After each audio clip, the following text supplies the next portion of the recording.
I pulled the monitoring data on a system in Texas last month. 2 years old. Good panels, good inverter, nothing broken. But production was down 22% from year one. The homeowner thought the panels were degrading early. They weren't. I asked him one question. Have you ever cleaned your panels? Why? He said, the rain takes care of it. And honestly, I used to think that too. But recently I found out that rain only handles dust. It does not handle bird droppings baked in the sun. It does not handle tree sap. Little did he know that his roof was costing him over $400 a year. Let me show you the 4 things that do the most damage and how to clean them off without water.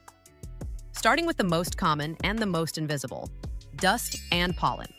This is the one that gets everyone because it accumulates so gradually you don't notice.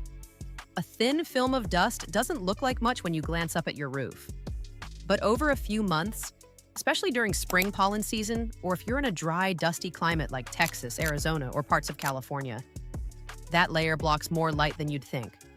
Research consistently shows that dust buildup alone can reduce production by 5 to 15%.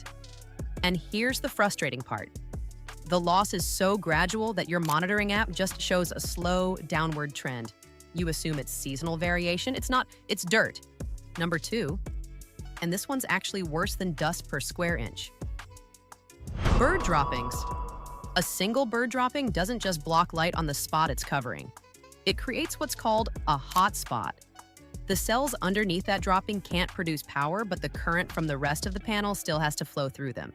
That mismatch generates heat, and over time it can actually damage the cells permanently. One dropping on one panel in a string system can drag down the entire string's output. So it's not just cosmetic. If you've got birds that like your roof, and if you don't have critter guards, you probably do. Check your panels regularly. Number 3, tree sap. This one's nasty because rain won't wash it off. If you've got trees near your array, pines are the worst offenders. Sap drips onto the panel surface and bakes in the sun. Once it's cured, it's basically glue. Dust and pollen stick to it, which makes the problem compound. You end up with patches of sticky, opaque buildup that block significantly more light than regular dust.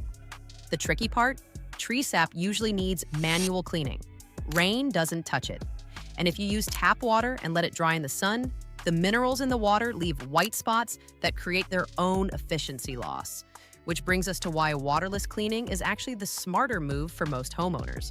Last one, and this is mostly for humid climates. Florida, the Carolinas, parts of the Pacific Northwest. Lichen and moss.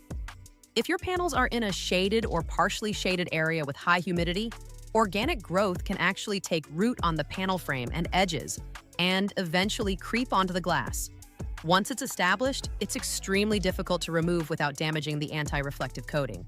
If you see green or gray patches on your panels that aren't just dirt, call a professional before you try scrubbing it yourself.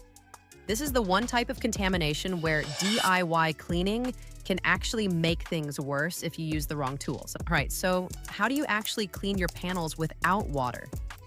This is the practical part. First, and I can't stress this enough, never use tap water on solar panels and let it air dry. The dissolved minerals leave white residue that's almost as bad as the dirt you were trying to remove. This is why waterless or deionized water methods are actually better. Method 1.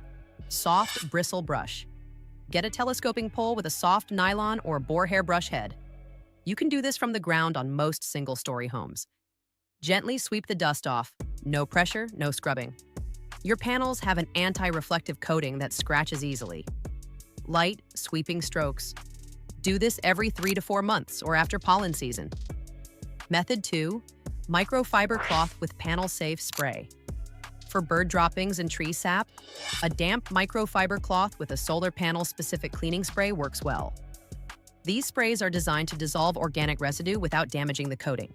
Never use Windex, dish soap, or any household cleaner. Method 3. Robotic cleaners. If you want hands-off maintenance, there are now lightweight waterless cleaning robots.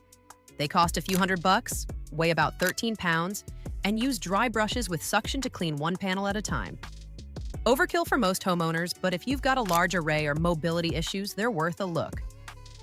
Rule of thumb: if your production is down 15% or more from where it should be and a basic brush cleaning doesn't fix it, call a professional. Same goes for lichen, moss, or any buildup you can't identify. And if you're not sure whether what you're seeing is dirt, shading, or a hardware issue, that's exactly what we help with. We can review your monitoring data remotely and tell you in about 10 minutes whether your panels need cleaning or something deeper is going on. Free consultation, links in the description. If this saved you some production, hit subscribe. And if you want to know whether half your panels might not be working for a completely different reason, that video's on screen now. Catch you guys in the next one.